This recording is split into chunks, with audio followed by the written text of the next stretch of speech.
Hello ji, mummy of शौर्य प्रताप में आप सबका स्वागत है। आज मैं कुछ पंचतंत्र से रिलेटेड कहानियाँ आप लोगों से शेयर करने जा रही हूँ और यहाँ पर मैं कहानी स्टार्ट कर रही हूँ।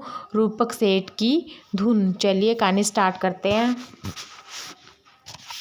एक छोटा सा नगर था जिसमें एक व्यापारिक रूपक रहता था। रूपक के पिता उसके लिए काफ़ी धन और अच्छा व्यापार छोड़कर गए थे, किंतु फिर भी उसके दिल में और अमीर बनने की लालसा बनी हुई थी। यही सोचकर हर समय उसके दिमाग में घूमती रहती थी, अधिक धनवान कैसे बनूं। धनवान बनने के लिए कौन कौन से रास्ते हैं। वह रातों को चारपाई पर लेटा लेटा यही सोचता रहता था कि अधिक अमीर कैसे बनूं। काफ़ी सोच विचार के बाद उसे विदेशों में व्यापार करने का विचार आया। दूसरे ही दिन उसने अपने साथियों को इकट्ठा करके योजना को विस्तार से बताया और इन सब ने यह फैसला कर लिया कि इस छोटे कस्बे में हम किसानों से सस्ता अनाज और लकड़ियां आदि खरीदकर बड़े शहर में ले जाकर महंगे भाव में बेचेंगे। इस प्रकार हम अमीर बन जाएंगे। क्योंकि रूपा पहले से ही गांव में धनी माना जाता था। उसकी बात सुनते ही सभी साथी खुश हो गए और रूपा के साथ जाने को तैयार भी हो गए। बस फिर क्या था, देखते ही देखते सारी तैयारियां पूरी हो गई। एक मजबूत सी बैलगाड़ी खरीदी गई जिसमें गांव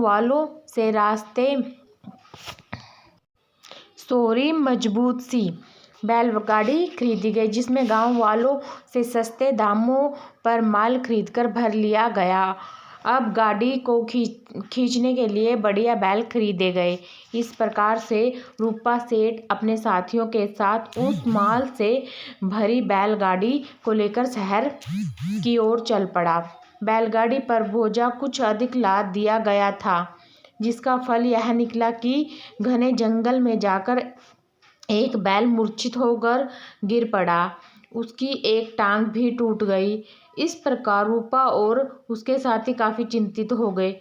वे करते भी क्या, चिंता के मारे उनका बुरा हाल हो गया। और तो घने जंगल में जंगली जानवरों का डर, दूसरी ओर चोरों का। अतः रूपा ने बैल को अपने हाल पर वहीं छोड़ दिया और किसी प्रकार से अपने साथियों की मदद से आगे बढ़ा।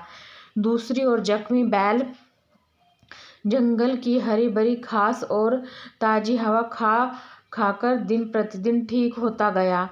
उसकी टांग भी धीरे धीरे ठीक हो गई और वह खाता पीता और मौज मारता।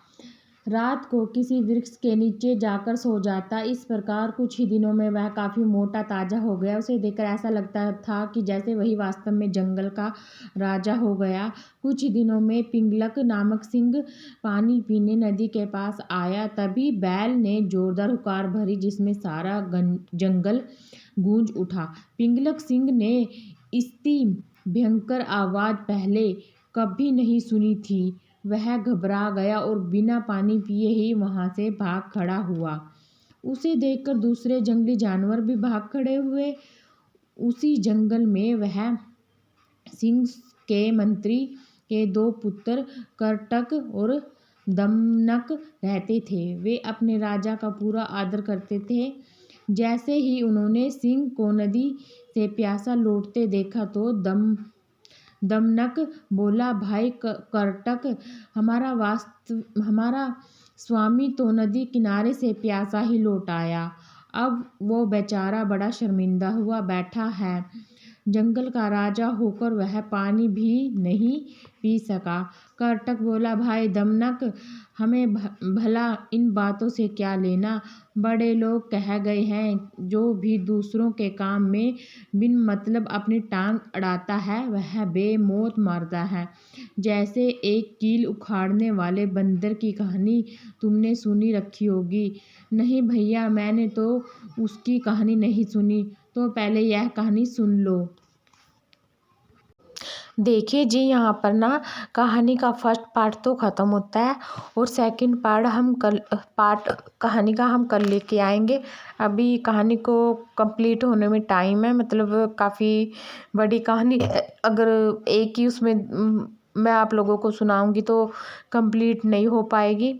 तो चलिए कल लेके आएंगे। आप प्लीज़ सब्सक्राइब कीजिए, शेयर कीजिए, अच्छे अच्छे कमेंट कीजिए और लाइक किए बिना मत जाइएगा। आप लोगों को पसंद आएगी ये कहानी जब कंप्लीट होगी।